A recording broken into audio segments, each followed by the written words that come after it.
नवादा के बेटा के रूप में आया हूं और जो भी बात करूंगा वो नवादा के बेटा के रूप में, नवादा के लाल के रूप में करूंगा।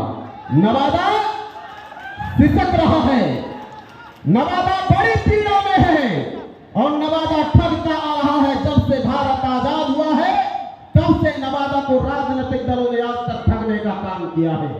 हमने जिस पर भरोसा किया है उसने हमको एक ईस्ट इंडिया कंपनी लाकर सौंप दिया है और वो आते हैं, नवादा में घूमते हैं, पूरी कचौड़ी खाते हैं, जन्मदिन और मरणदिन मनाते हैं और फिर नवादा को छोड़कर कहीं और चले जाते हैं। इसलिए मांझी साहब आज आप आए होंगे नवादा, आप नवादा की पीड़ा को समझिए। आप जब आए होंगे तो नवादा बाईपास का आपने नजारा देखा होगा। नालंदा और गिरियक में बिहार शरीफ में यही बाईपास का बनता है तो ऐसा खूबसूरत बनता है, दोनों तरफ से हम पूरे सड़क को इतना चौड़ा बनाकर बाजार को एकदम सजाया जाता है।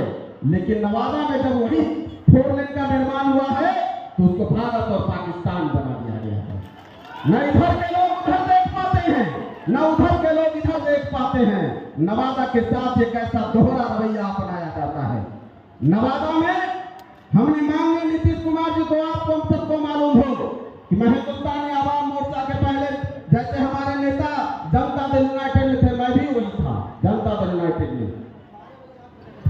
कार्यकर्ताओं के दरबार में मैंने, जब नीतीश जी कार्यकर्ता दरबार लगाते थे, मैंने उनके सामने भी कहा था कि नीतीश बाबू 2010 के बाद की बात है, दिया इस तरह जलाओ कि आपका घर भी रोशन हो और हमारे घर में भी कुछ रोशनी आ जाए।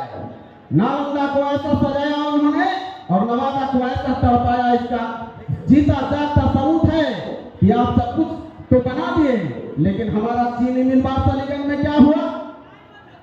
हर चुनाव चीनी मिल पर जीता गया नवादा में, लेकिन आज चीनी मिल को बेच देने का काम किया गया और कोई नवादा का सांसद बोलता नहीं, कोई नवादा का विधायक बोलता नहीं।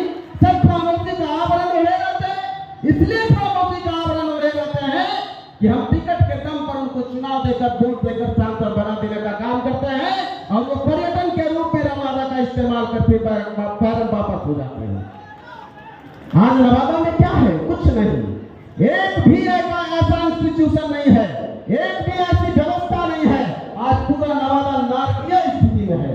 आप नवादा में पैदल चल नहीं सकते हैं, आप नवादा में घूम नहीं सकते हैं।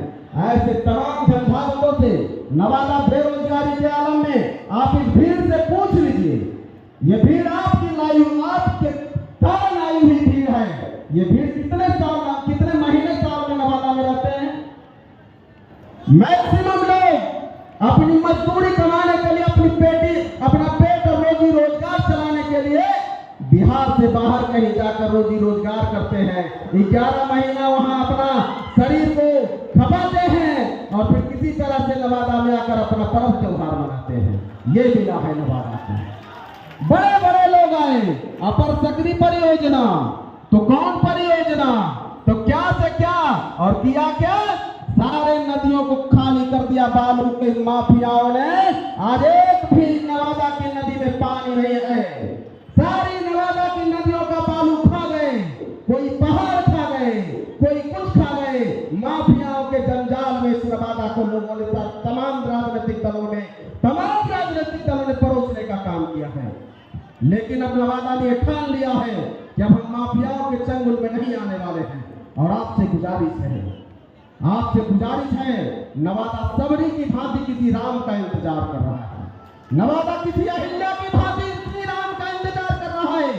और नवादा ने सब पर भरोसा किया, हर किसी ने ठगने का काम किया है। मैं नाम लेता हूं क्योंकि मैं नवादा की जनता के रूप में बोल रहा हूं।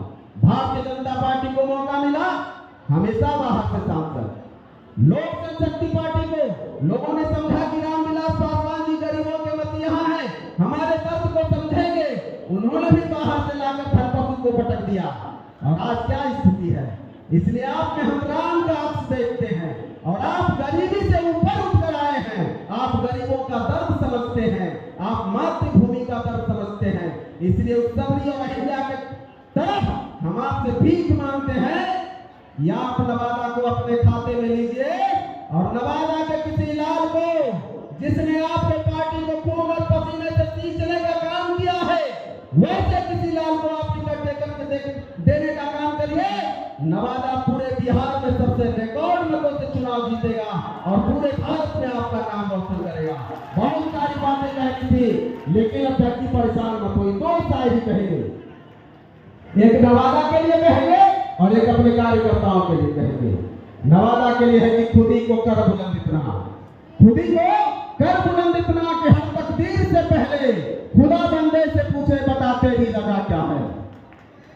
और दूसरा अपने कार्यकर्ताओं के लिए कहेंगे कि बिचधारी मत डाल मेरा आसन बहुत कड़ा है, बिचधारी मत डाल मेरा आसन बहुत कड़ा है और लघु रूप में कृष्ण बहुत बड़ा है। नवादा ने अब मुरेठा बांध लिया है, जवाब समय पर सब वैसे तमाम राजनीतिक दलों को हम देंगे और अपने नेता से गुजारिश करेंगे कि इस भावना को नवादा की जनता की जो मांग है उसका आप ख्याल रखेंगे। बहुत बहुत धन्यवाद, आपका हार्दिक अभिनंदन, आभार। आप तमाम लोगों को मेरा प्रणाम, सादर प्रणाम। मेरे दोस्त